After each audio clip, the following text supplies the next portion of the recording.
이제 오늘과 내일 새벽에 볼 28장, 29장은 다윗 통치 기록의 마지막 단락입니다. 이제 이것이 끝나고 나면 역대하의 솔로몬의 통치로 이어지게 되죠. 이제 마지막에서 성전 내부와 또 이스라엘 곳곳에서 섬길 레위인들을 다 임명한 다윗은 이제 이스라엘 지도자들, 고관들과 또 솔로몬 왕을 앞에 두고 당부의 말을 합니다. 이처럼 역대기상은 성전 건축 준비와 그 과정, 그리고 마지막 부분을 이제 다윗 왕정의 절정으로 보면서 그가 전하고자 하는 것이 바로 신앙의 유산이다라는 사실을 우리에게 보여줍니다. 성전에서 하나님의 임재를 누리고 또 그 성전에서 하나님을 영원토록 예배하는 것이 이스라엘 백성들의 가장 주된 가치이며 추구해야 될 마땅한 자세다라는 것을 다윗의 삶을 통해서 또 역대기 본문은 우리에게 가르쳐 주고 있습니다. 1절에서 3절은 이제 다윗이 지도자들을 소집하는 내용입니다. 1절에 3절 말씀을 함께 봉독하겠습니다. 다윗이 이스라엘 모든 고관들 곧 각 지파의 어른과 왕을 섬기는 반장들과 천부장들과 백부장들과 및 왕과 왕자의 모든 소유와 가축의 감독과 내시와 장사와 모든 용사를 예루살렘으로 소집하고 이에 다윗 왕이 일어서서 이르되 나의 형제들 나의 백성들아 내 말을 들으라. 나는 여호와의 언약궤 곧 우리 하나님의 발판을 봉안할 성전을 건축할 마음이 있어서 건축할 재료를 준비하였으나 하나님이 내게 이르시되 너는 전쟁을 많이 한 사람이라 피를 많이 흘렸으니 내 이름을 위하여 성전을 건축하지 못하리라 하셨느니라. 하나님의 말씀입니다. 이스라엘의 고관들을 예루살렘으로 소집했다라고 말씀하고 있는데 히브리어는 이제 모았다라는 단어와 소집했다라는 두 가지 단어를 조금 구분해서 사용을 합니다.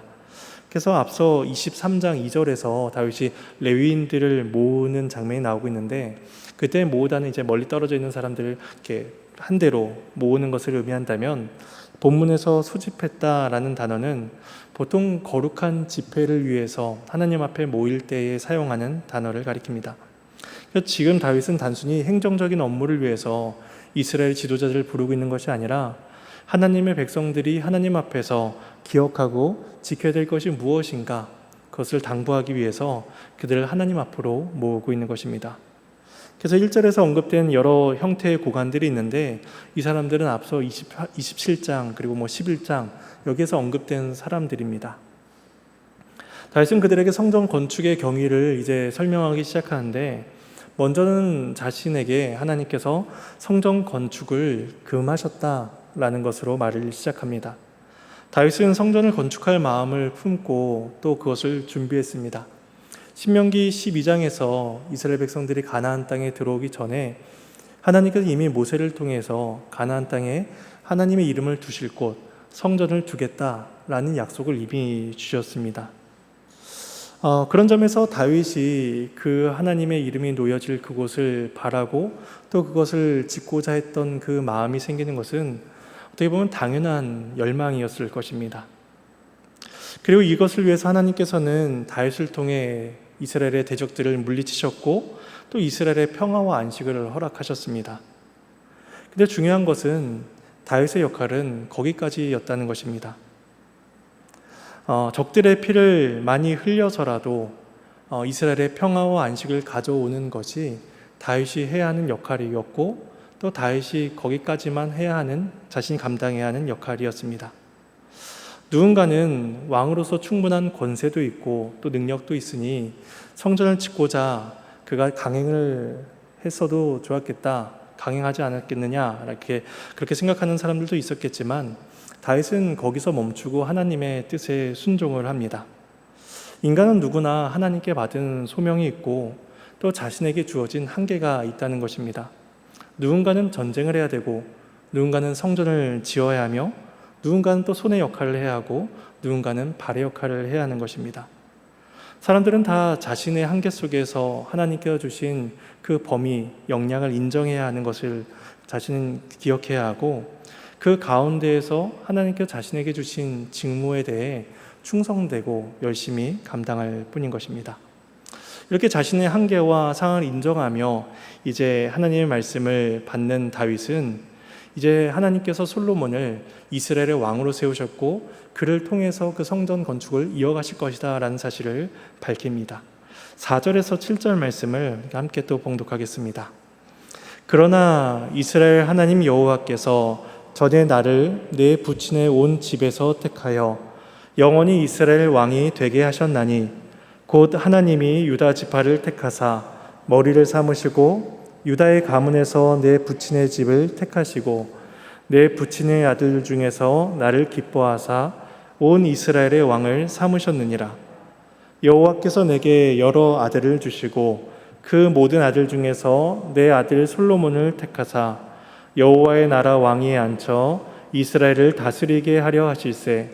내게 이르시기를 네 아들 솔로몬 그가 내 성전을 건축하고 내 여러 뜰을 만들리니 이는 내가 그를 택하여 내 아들로 삼고 나는 그의 아버지가 될 것임이라. 그가 만일 나의 계명과 법도를 힘써 준행하기를 오늘과 같이 하면 내가 그의 나라를 영원히 경고하게 하리라 하셨느니라. 하나님은 이새의 가문에서 다윗을 왕으로 삼기를 기뻐하셨는데 마찬가지로 다윗의 여러 아들 중에서 솔로몬을 아들로 삼기를 기뻐하셨습니다. 솔로몬은 장자도 아니었고 특별한 연유도 없었습니다. 그래서 여기서 다윗은 하나님의 선택, 하나님의 주권을 굉장히 강조를 합니다.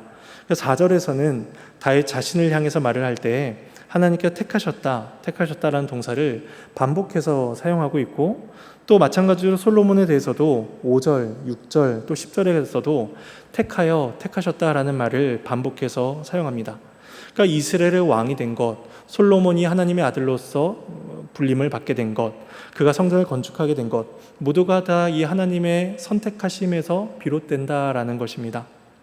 그러니까 이 하나님의 선택은 사람의 성품이나 또 그 사람이 어떤 것을 성취해낼 것이다 라는 그러한 기대감에서 시작된 것이 아니라 그냥 오로지 하나님의 주권적인 기쁨에서 시작된 것이었습니다. 그러니까 솔로몬을 왕위 앉히신 분도 하나님이시고 그에게 하나님의 그 아름답고 복된 성전을 건축하게 명하신 것, 허락하신 것도 하나님이셨습니다. 그렇다면 다윗과 솔로몬 그리고 하나님의 선택받은 우리 역시도 우리를 선택하여 부르신 그 부르심이 무엇인가를 우리는 확인하며 하나님의 영광을 위하여 우리는 살아가야만 하는 것입니다. 다윗에게 언약으로 주신 그 영원한 왕권은 하나님의 일방적인 은혜로서 주어진 것이었습니다. 하지만 다윗과 솔로몬 그 언약 백성들이 하나님께 주신 그 은혜를 누리기 위해서는 이스라엘 백성들은 하나님의 말씀을 지켜 행해야 했습니다. 7절에서 다윗은 나의 계명과 법도를 지켜 힘써 준행하라, 오늘과 같이 하라 라고 그렇게 말씀을 하면서 그것을 명하고 있습니다. 이렇게 하나님의 말씀을 전달한 다윗은 이제 고관들과 솔로몬에게 하나님의 계명을 구하고 지킬 것을 이어 권고합니다. 그것이 8절에서 10절까지 내용입니다. 그 말씀을 또 봉독하겠습니다. 이제 너희는 온 이스라엘 곧 여호와의 회중이 보는 데에서와 우리 하나님이 들으신 데에서 너희 하나님 여호와의 모든 계명을 구하여 지키기로 하라. 그리하면 너희가 이 아름다운 땅을 누리고 너희 후손에게 끼쳐 영원한 기업이 되게 하리라. 내 아들 솔로몬아, 너는 내 아버지의 하나님을 알고 온전한 마음과 기쁜 뜻으로 섬길지어다. 여호와께서는 모든 마음을 감찰하사 모든 의도를 아시나니 네가 만일 그를 찾으면 만날 것이요 만일 네가 그를 버리면 그가 너를 영원히 버리시리라. 그런즉 이제 너는 삼갈지어다. 여호와께서 너를 택하여 여호와의 성전의 건물을 건축하게 하셨으니 힘써 행할지니라 하니라. 먼저 8절에서는 고관들에게 말을 합니다. 이스라엘이 영원히 견고하게 서기 위해서는 이스라엘의 왕만이 그 율법을 순종해야 되는 것이 아니라 고관들과 모든 백성들이 다 그 율법 앞에 온전히 서야만 했습니다. 그래서 그들이 순종한다면 아름다운 땅을 소유할 것이고 그 후손들에게도 그 땅을 유산으로 영원토록 물려주게 될 것입니다. 근데 이것은 이미 하나님께서 아브라함을 통해서 그들에게 주신 약속이었고 다윗은 그 말씀을, 그 약속을 다시 한번 확인시켜 주고 있는 것입니다. 그리고 이어서 9절, 10절에서는 솔로몬을 향해 권면을 합니다. 근데 솔로몬이 하나님의 부름, 하나님의 선택하심, 그것을 알 수 있는 확실한 방법은 무엇인가 하면은 하나님을 알고 하나님을 섬기고 하나님을 찾는 것, 이 세 가지였습니다. 그래서 하나님에 대한 바른 지식이 있어야만 그는 온전한 마음과 기쁜 뜻을 가지고 하나님을 섬길 수가 있었습니다. 온전한 마음이라는 것은 하나님을 향한 흔들림 없는 마음을 의미하고, 기쁜 뜻은 자원하는 심령을 의미합니다. 그러니까 그러한 자세로 하나님을 찾는다면 하나님을 찾는 자들을 하나님께서 만나주신다라고 설명합니다. 특히 하나님께서는 마음의 모든 생각과 의도를 아는 분이시기 때문에 개인의 이익을 위하거나 또 악한 생각, 악한 의도를 가지고 하나님 앞에 나아간다면 하나님은 그들을 결코 만나지 아니하실 것입니다. 근데 이 역대기 말씀을 듣고 있는 포로기 이후의 이스라엘 백성들은 이 온전한 마음으로 하나님을 찾고 또 하나님을 섬기라, 이 말씀을 너무나 잘 알고 있었을 것입니다. 왜냐하면 과거 그들의 조상들이 거짓된 제사, 허황된 믿음, 소위 가짜 믿음을 가지고 하나님 앞에 나아갔다가 모두가 다 징계를 받고 포로로 끌려갔던 것을 그들이 친히 경험했기 때문입니다. 그러므로 하나님을 알고 하나님을 섬기고 하나님을 찾는 일, 이것들은 그 포로기에서 돌아온 이스라엘 백성들에게 반드시 필요한 일이었으며 또 지금 우리들에게도 요구되는 자세인 것입니다. 특별히 솔로몬은 하나님께서 그에게 주신 성전 건축의 사명을 더욱더 기억해야 하고 또 그 기억을 가지고 또 그 지식을 가지고 힘써 그 일에 충성되어야만 했던 것입니다. 그래서 이렇게 세 가지 방도를 이야기한 다윗은 이어서 성전 설계도를 솔로몬에게 전달을 합니다. 그것이 11절에서 19절까지의 내용입니다. 좀 길지만 또 함께 읽어보겠습니다. 다윗이 성전의 복도와 그 집들과 그 곡간과 다락과 골방과 속죄소의 설계도를 그의 아들 솔로몬에게 주고, 또 그가 영감으로 받은 모든 것, 곧 여호와의 성전의 뜰과 사면의 모든 방과 하나님의 성전 곡간과 성물 곡간의 설계도를 주고, 또 제사장과 레위 사람의 반열과 여호와의 성전에서 섬기는 모든 일과 여호와의 성전을 섬기는 데에 쓰는 모든 그릇의 양식을 설명하고, 또 모든 섬기는 데에 쓰는 금 기구를 만들 금의 무게와 모든 섬기는 데에 쓰는 은 기구를 만들 은의 무게를 정하고, 또 금 등잔대들과 그 등잔 곧 각 등잔대와 그 등잔을 만들 금의 무게와 은 등잔대와 그 등잔을 만들 은의 무게를 각기 그 기구에 알맞게 하고, 또 진설병의 각 상을 만들 금의 무게를 정하고 은상을 만들 은도 그렇게 하고, 갈고리와 대접과 종지를 만들 순금과 금잔 곧 각 잔을 만들 금의 무게와 또 은잔 곧 각 잔을 만들 은의 무게를 정하고, 또 향단에 쓸 순금과 또 수레 곧 금그룹들의 설계도대로 만들 금의 무게를 정해주니, 이 그룹들은 날개를 펴서 여호와의 언약궤를 덮는 것이었더라. 다윗이 이르되 여호와의 손이 내게 임하여 이 모든 일의 설계를 그려 나에게 알려주셨느니라. 다윗이 이제 성전의 설계도를 솔로몬에게 넘겨줍니다. 이 설계도는 하나님께서 다윗에게 주신 것이었습니다. 그 12절에 보시면 영감으로 받은 모든 것이다 라고 표현하고 19절에서는 여호와의 손이 내게 임하여 라고 표현을 합니다. 그러니까 성전 설계의 모든 주권, 책임이 하나님께 있다는 것입니다. 그 설계도에는 성전의 복도, 성전의 건물들, 곡간, 다락방, 골방, 속죄소, 성전뜰, 성전을 둘러싼 사면의 방, 성전 창고, 성물 곡간, 이 모든 것들이 다 포함되어 있습니다. 그러니까 다윗은 자신이 받은 그 계시의 내용을 전달하며 더 자세하게 설명합니다. 그 설계도를 건넨 다음 13절에서는 성전에 섬기는 그 제사장들과 레위인들의 반열, 그들의 직무를 설명해 주는데, 이것은 매일 성경 앞에 새벽에서 보았던 23장, 26장 단락의 내용과 연결이 됩니다. 그리고 13절에서 18절까지는 성전 기구들의 모양, 사용법, 제작 재료, 그 무게까지도 일일이 설명해 줍니다. 다윗이 이렇게 세세하게 가르쳐주고 있는 까닭은 앞서 이야기한 것처럼 하나님께 영감을 받은 것, 직접적으로 가르침을 받은 것이기 때문입니다. 우리는 다윗이 이렇게 계시를 받아서 솔로몬에게 전해준 그 성전을 보면서 하늘에 있는 그 하늘 성전이 어떤 모습인지 우리는 상상해 볼 수 있을지 모르겠지만 우리는 그것을 구체적으로 알 수는 없습니다. 그 하늘 성전의 모습은 오직 하나님만이 아십니다. 하나님께서는 다윗에게 그 성전의 설계도를 주심으로써 하늘의 보좌가 어떠한가를 그에게 마치 엿보게 하셨습니다. 그리고 그에게 그 마음에 소망을 갖게 하십니다. 히브리서 11장 10절에서는 이렇게 말씀을 합니다. 아브라함이 하나님이 계획하시고 지으실 터가 있는 성을 바라봄이라. 구약의 이스라엘은 하나님께서 친히 설계하여 그들에게 주신 그 성전을 통해서 하늘 본향을 더욱더 사모할 수 있었을 것입니다. 그리고 더 나아가서 성전의 실체로 오신 그 예수 그리스도를 그들은 그 성전을 통해서 더욱더 갈망했을 것입니다. 그래서 이제 마지막으로 다윗은 솔로몬을 향해서 다시 한번 권면의 말씀을 합니다. 그것이 이제 20절, 21절 마지막 단락입니다. 말씀을 봉독하겠습니다.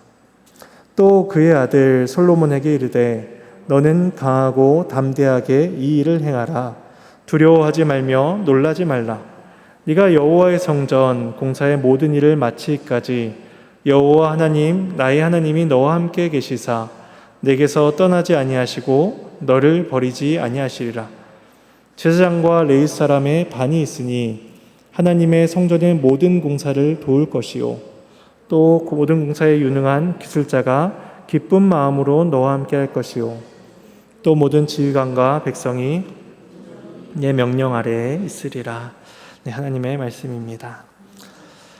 네, 이 권면은 이제 격려, 확신, 지침 이 세 가지 말씀이 담겨 있습니다. 격려는 무엇인가 하면은 강하라, 담대하라, 두려워하지 말라, 놀라지 말라는 것입니다. 이 말씀은 과거에 하나님께서 모세를 통해서 주셨던 말씀, 또 여호수아에게 주셨던 말씀과 동일한 말씀입니다.